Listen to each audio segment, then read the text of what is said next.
Hola, buon dia! Sono Gianni Ferrari e da ormai 3 anni faccio parte della famiglia del Taller de Musiques. Ho conosciuto il Taller grazie al progetto Erasmus presso il mio conservatorio di Parma e come potete immaginare la mia esperienza è stata talmente perfetta che oggi siamo nel 2024 e sono ancora qua, non sono ancora tornata a casa.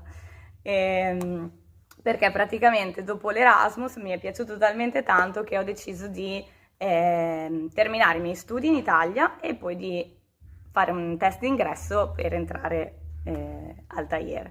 Perché qui devo dire che ho trovato dei professori incredibili che utilizzano un metodo che fa proprio al caso mio, quindi mi hanno aiutato a crescere tantissimo a livello musicale e tra l'altro tutti musicisti incredibili, quindi qui c'è solo da imparare.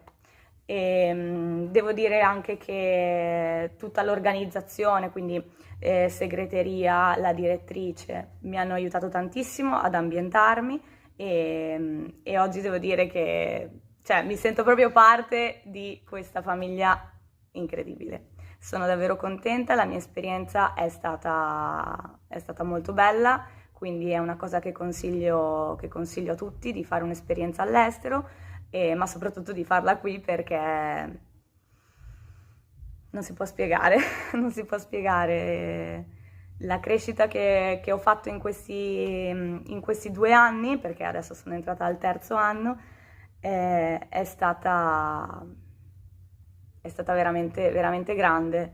Poi sicuramente il contesto, quindi è una città grande, piena di gente da tutto il mondo, aiuta sicuramente a crescere come musicista.